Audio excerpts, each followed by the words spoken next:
कि कागज़ पे कोई मदरसा नहीं चलेगा और किसी भी डीलिंग असिस्टेंट को या क्लर्क को किसी तरह से कोई लोग इन्फ्लुएंस नहीं कर सकता है।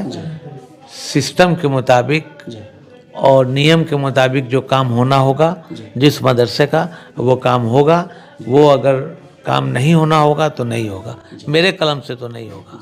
बाद एक आदेश आया 6 मदरसा का एफिलेशन रद्द करने का। उसमें अररिया का एक मदरसा था 271/609, उसका एफिलेशन रद्द नहीं हुआ, उस पर पेमेंट करने को लेकर के आदेश आ गया सर।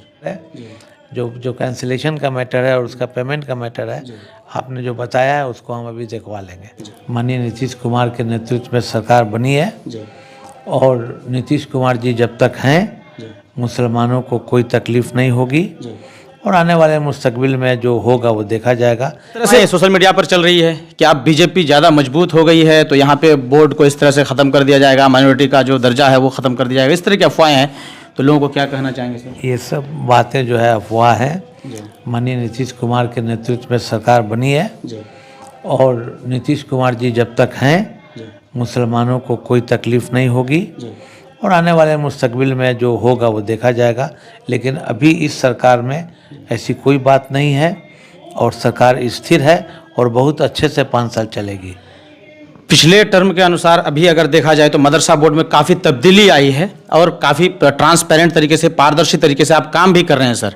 तो ऐसे में और कितना लंबा आप जो है कोशिश करेंगे कि मदरसा बोर्ड में आप बने और इसी तरह से पारदर्शी तरीके से काम होता रहे? जब तक मेरा टेन्योर है 3 साल के लिए मुझे माननीय नीतीश कुमार जी ने बनाया है तो 3 साल के अंदर मैं पूरी कोशिश करूंगा कि मदरसा जो बोर्ड है उसका इंफ्रास्ट्रक्चर ठीक हो जाए, हमारी भवन जो है वो उसके मध्य में कुछ पैसा आवे ताकि जो मदरसा हमारे भवनहीन है उसको ठीक करा लिया जाए, बच्चों की तालीम को अपग्रेड किया जाए, मॉडर्न एजुकेशन भी दिया जाए, दीनी एजुकेशन भी दिया जाए, यानी कि दीनी और दुनियावी दोनों। और इस संदर्भ में हम लोग मौलाना मजरूल्लाह करवी फारसी यूनिवर्सिटी से मिल करके और मदरसा को अपग्रेड कर रहे हैं और ऑनलाइन भी कोई पढ़ाई करने के लिए कोशिश करवा रहे हैं कि ऑनलाइन जो है बच्चे पढ़ें। बहाली को लेकर के चर्चाएं हैं, उस पर बहाली का लेके हम लोग सरकारी शिक्षा विभाग के अंडर में है, वहाँ से पोर्टल बनेगा, अपने डिमांड हम लोग भेज रहे हैं और मैं समझता हूँ कि उस मामले को भी हमारे माननीय शिक्षा मंत्री भी जो है जल्दी हल कर देंगे। अलाउद्दीन बिस्मिल वाले मामले में जो कुछ भी जांच प्रक्रिया हुआ उसके बाद एक आदेश आया 6 मदरसा का एफिलेशन रद्द करने का। उसमें अररिया का एक मदरसा था 271/609, उसका एफिलेशन रद्द नहीं हुआ, उस पर पेमेंट करने को लेकर के आदेश आ गया सर। 609 अलाउद्दीन बिस्मिल का जो केस है उसमें तो हाई कोर्ट ने पूरे मदरसा को ही जांच करवा दिया। उसमें से 204 फाइल मैंने भेज दिया और भी फाइल रेडी हो रहा है। रिकॉग्निशन कमेटी जो है उसको आके पास करेगी तो बाकी हम उसको दिखवा लेंगे। अररिया का जो मैटर है, जो कैंसिलेशन का मैटर है और उसका पेमेंट का मैटर है, आपने जो बताया है उसको हम अभी दिखवा लेंगे।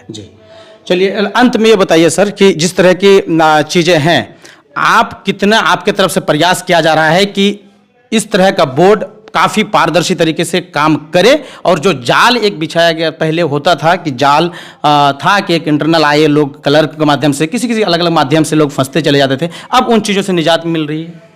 देखिए, इसके पहले भी जब माननीय नीतीश कुमार जी ने मुझे बनाया था तो मैं डे 1 से बोल रहा था कि मैं कागज़ पे मदरसे को नहीं चलने दूंगा और आज भी मैं उस पर खड़ा हूँ कि कागज़ पे कोई मदरसा नहीं चलेगा और किसी भी डीलिंग असिस्टेंट को या क्लर्क को किसी तरह से कोई लोग इन्फ्लुएंस नहीं कर सकता है। सिस्टम के मुताबिक और नियम के मुताबिक जो काम होना होगा जिस मदरसे का वो काम होगा। वो अगर काम नहीं होना होगा तो नहीं होगा, मेरे कलम से तो नहीं होगा। चलिए, बहुत बहुत शुक्रिया सर, थैंक यू।